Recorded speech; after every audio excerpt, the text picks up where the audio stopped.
Aloha, everyone, and welcome to Java. Thank you for joining me. This is for Tuesday. It's September 19th, 2023. Thank you all very kindly for joining me. This is pre markets. And yesterday, what we saw was kind of a chopping around because really the big day is going to be tomorrow. Everyone is waiting for the Federal Reserve to make their interest rate hike decisions. And we've also got a looming government shutdown still ahead of us. So, kind of chopped around, a little volatile. And today I expect kind of a continuance.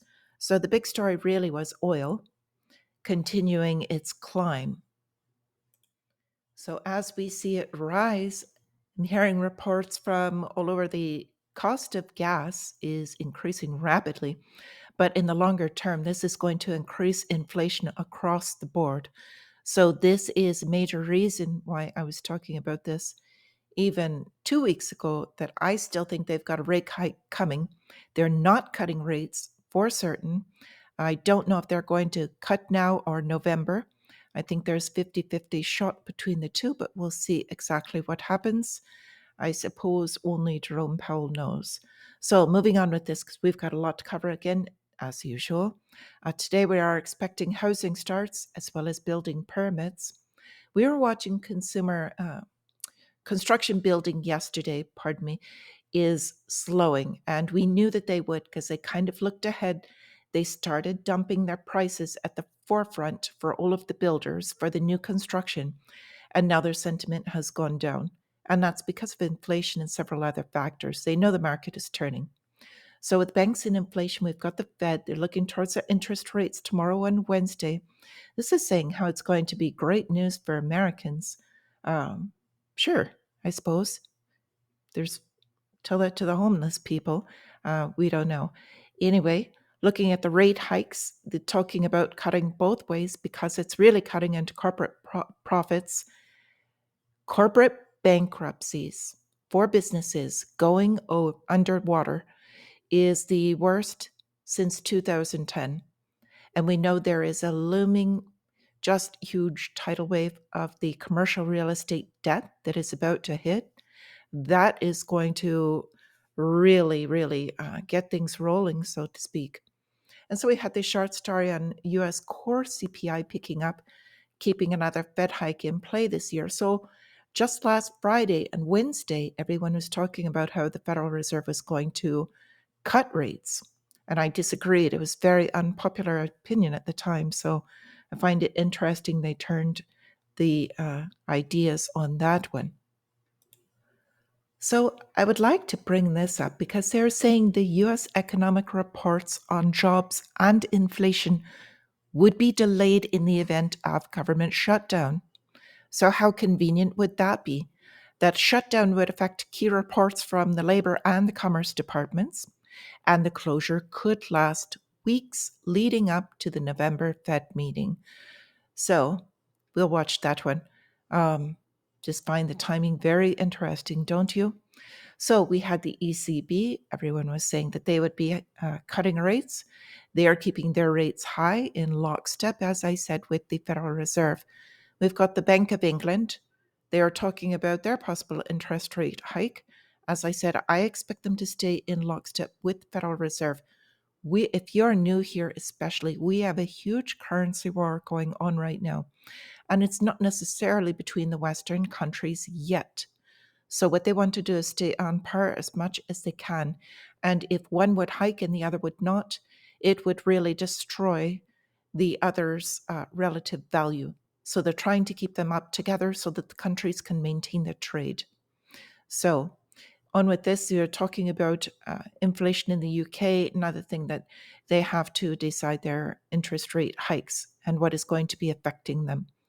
Okay, in the real estate sector, so this is kind of an interesting story. What they're getting at, and this is regarding home builders again, issued key warning. Their sentiment is going down, but they're watching Google searches for either a housing crash or search terms of the like housing foreclosures, housing crash, and they're watching them spike. And as we said earlier, the home builder sentiment plunged again amid the spike in mortgage interest rates. So regular people cannot afford the payments with the mortgage rates where they are at an elevated level.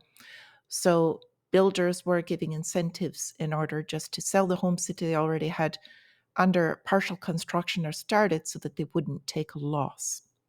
So let's move on with our other stories. So, in our wars and trade wars, I want to talk a little bit about the United States' northern partner here in Canada, Trudeau, not doing so well. He claimed that quote unquote Indian agents may have murdered the Canadian Sikh leader. So, India didn't like that very much. And if you remember, India is the up and coming economic power. And Trudeau is trying to get his foot in the door, so to speak, and get on trade level. Well, India asked the Canadian diplomat to leave the country within 5 days after this accusation. So I think he needs a little bit of a lesson in manners and how you treat your neighbors or people you want to do business with.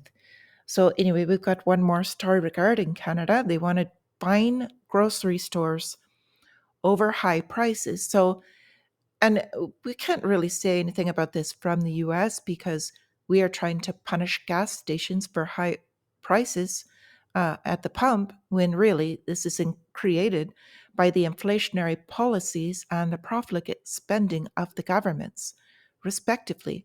So now they want to find the grocery stores, which have a very small margin in the first place, saying that they need to stabilize the prices in food. So I think this is one step farther towards what I had brought up yesterday about the automated grocery stores and the state taking over the stores. That will be a control for food. And once we do that, and we can tie that in the larger term, the bigger picture, longer term, they want you buying everything from the government controlled, state issued groceries. That way they can control prices, stability, taxes, and take it all out immediately. And you have no say so whatsoever.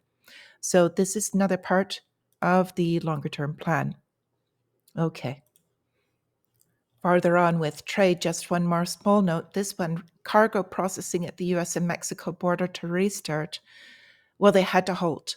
They were processing so many illegal immigrants that they had to halt the trade processing of cargo. And Mexico is now the United States' largest trading partner. So I thought that was interesting. We've got to watch how the migrant issue is forming. It's not nearly as bad as it is in Italy, but they are forcing that one to be a doorway through to the EU. And we are being forced as a door open here. And I think it's something critical to watch.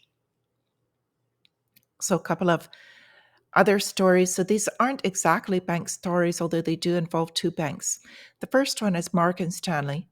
So they began their generative artificial intelligence financial advisor, and they're the first bank to do so. So they created an assistant with OpenAI's software. And they're saying that this is like the next big thing for financial advice. So we'll see how this goes. I think it's very interesting new development. And on the other side, this one I want a little more attention to because it's getting attention and I think it's misleading in a bit. So it's talking about Citigroup unveiling token services for their institutional clients. This is not a CBDC, and I want to clarify this. So what they're doing is Citibank is using smart contracts, and they're kind of using this between their shipping companies and trade. So tokenization of services for the cash management is getting them onto smart contracts, which I think is a very good idea. However, it's not the same as a CBDC, but it is running on the rail lines for it. So this is kind of a testing situation. However, this is not something that will expand into the CBDC, I don't believe. This is more of tracking for kind of replacing their accounting, which is long overdue. So if they go to a blockchain, then that's basically something that can't be skewing the numbers. So I kind of support it from that aspect, but we do want to keep an eye on this. But it is not a CBDC, and I just want to clarify that for anybody that thinks might be elsewise. I would also love to shout out to Axiom and get any of your comments, because I know you dig into this type of stuff, and I would love to hear your thoughts on this. And perhaps sometime, if we can sync up our times, I would love to have you on. So at this moment, if you have any questions or comments, I would like to encourage you to also leave them below, please. And if you would, hit that like button. It really does make a difference. So I know this video is getting long, but I do want to go on to a couple of other things to extend just a bit more. So first, I've got a short from Gerald Celente, and I'm going to leave this link in the description regarding the Washington Street Journal. He doesn't have a very high opinion of him. I'm going to leave that link in the comment. And for lava updates, I've got one update. It's really regarding what I think as far as the CBDC, what's really going on. So JP Morgan Chase, I think they're going to be the headrunner along with BlackRock. And I'm going to go through why. So short history of Jamie Dimon's comments through the years over time. So we're going to pay attention to what the timelines were for these. And before I start into this, I just want to encourage everyone to do their own research, but these are the actual articles. Okay, the first one. First, he said Bitcoin was a fraud that will eventually blow up. This was back September 12th, 2017. Then, January 9th, 2018, he said he regrets calling Bitcoin a fraud and believed in the technology behind it. Then comes back and says on August 6, 2018, that he returned to Bitcoin bashing, calling the cryptocurrency a scam again. Okay, fast forward to October 11th, 2021, and he says Bitcoin is worthless and suggested that governments may move to shut down the currencies or the cryptocurrencies because of an inability to control them. So I would like to hold this for just one moment and kind of highlight this, because this is every once in a while we get a little shed of truth or a little bit of direction into what they're getting at. And so what I believe is going on is Jamie Dimon has been logged into this for quite some time. So the US government, other governments as well, but the US government in particular, has seized Bitcoin and other cryptocurrencies, but I'm mainly focused on Bitcoin at this time because it cannot replace it. And they are, in my mind, suppressing the price. This is their manipulation until they can get into the markets. It's another point of BlackRock opening their ETF. And I think that's going to be a way that they can push prices one way or another. However, they still cannot stop you from owning the asset right now. And what they're doing is I think they're trying to suppress it as much as possible so that they can accumulate at lower prices and get regular people out. Moving on, more comments as of September 2022, dangerous decentralized Ponzi scheme. At least he's using the term decentralized. He's finally keying in. And he says that Bitcoin itself hyped up fraud. This is January this year, 2023. So I just want to bring up a couple of other stories regarding JP Morgan. We know that they manipulate silver. He says working with Jeffrey Epstein to lure in Google's co-founder, and then saying that he was very sorry that he did business with Epstein. Well, I am not going to talk about that here. Anyway, so he spoke at an event for international finance, and the truth is this: his criticism of Bitcoin. Amongst this, JP Morgan has begun offering clients access to 6 cryptocurrency products, and he did this quite some time ago. So that, I think, sheds light on the truth in that they have offered it to their elite clients. They're building it for themselves and they don't want you to own it. And that, I think, is the truth.